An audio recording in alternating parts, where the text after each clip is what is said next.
Acara pengukuhan dan rapat koordinasi wilayah Tim Pemenangan Anies Amin Provinsi Sulawesi Utara. Kegiatan tersebut dilaksanakan di kantor DPW Partai Nasdem yang terletak di wilayah Paniki, Kecamatan Mapanget, Kota Manado.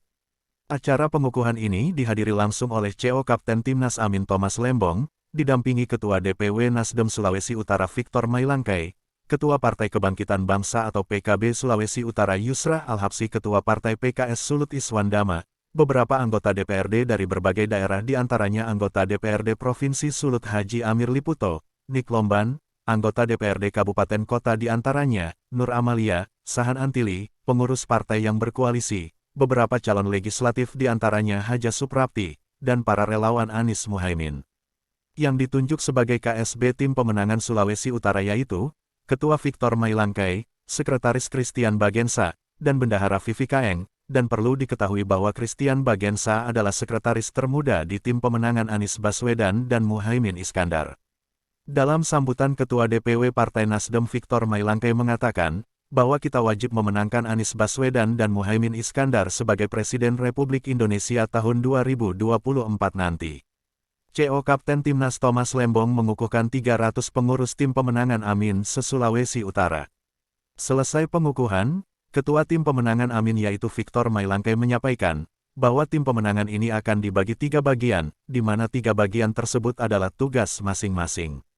Dan sambutan CO Kapten Tim Nasional Amin Thomas Lembong menyampaikan, bahwa saya sangat berterima kasih kepada seluruh pengurus yang sudah menyambut saya di Sulawesi Utara, dan perlu diketahui bahwa saya asli putra daerah Sulawesi Utara. Saat diwawancarai Sekretaris Tim Pemenangan Amin Sulawesi Utara, Christian Bagensa mengatakan, bahwa paling utama adalah administrasi dulu, dan saya akan berkolaborasi dengan teman-teman lain. Kami semakin yakin, ya, kami semakin melihat bahwa dukungan masyarakat kepada tim Amin semakin naik. Ya, kami selalu menegaskan mau berkampanye atas dasar fakta, data dan angka, ya. Dan biar angka dan data dan fakta yang menunjukkan, dan saya kira respons masyarakat cukup positif, ya. Misalnya juga Pak Anies, Pak Muhaimin berkomitmen untuk tidak janji-janji yang muluk-muluk, ya, janji bumi dan langit, ya kan. Kami bertaruhan bahwa pemilih zaman sekarang sudah cerdas, tidak mudah ditipu dengan janji-janji yang muluk-muluk atau gimmick-gimmick yang tidak bersubstansi, ya. Kami sangat sungguh mau berkampanye atas dasar gagasan, ide, solusi, ya, yang dilandasi oleh data, fakta dan angka dan kebenaran. Ya, jadi itu yang kami yakin akan membawa kemenangan. Itulah. Ya, saya sebagai sekretaris yang pertama-tama orang harus tahu administrasinya juga. Administrasi yang pertama, administrasi yang ada di Tim Pemenangan Daerah Sulawesi Utara harus terclear dengan komplit dan harus bekerja dengan baik. Itu yang utama, kerja utamanya sebagai sekretaris. Nah, saya juga sebagai sekretaris untuk mengkoordinir seluruh bidang untuk bekerja dengan baik untuk guna memenangkan Anies Muhaimin di Provinsi Sulawesi Utara.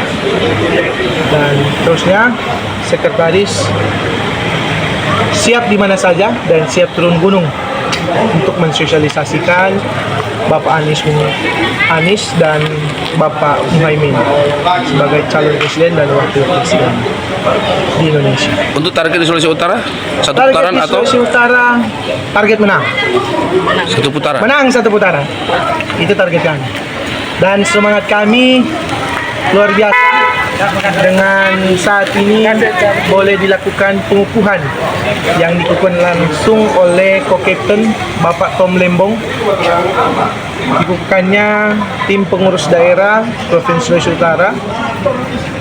Ada sekitar hampir 300-an orang yang menjadi pengurus di tim daerah. Dan juga dikukuhkannya tadi ada 15 kabupaten kota perwakilan pengurus 5 orang sudah dikukuhkan tadi dan siap bekerja untuk turun lapangan. Dan daerah selalu menggaungkan di mana Pak Anies itu tidak benar atau hoax, dituduh sebagai orang yang intoleran.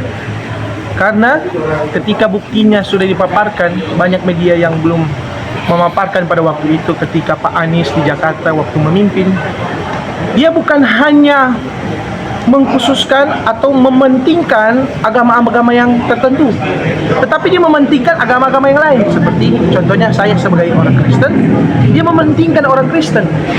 Dia membuat dan mengeluarkan izin gereja-gereja yang pada dahulunya itu tidak dikeluarkan oleh pemimpin-pemimpin yang sudah pimpin DKI Jakarta. Nah, ini tandanya bahwa Anies tidak intoleran.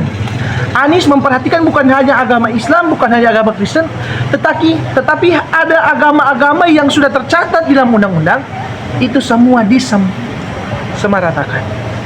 Dan itu wujud nyatanya ketika Anies menjadi presiden, ada yang dia buat bahwa ada semua berkeadilan, semua disamaratakan. Nantinya kalau dia jadi presiden ya? Ya. Baik, terima kasih. Chandra Mateos melaporkan dari Kota Manado, Sulawesi Utara.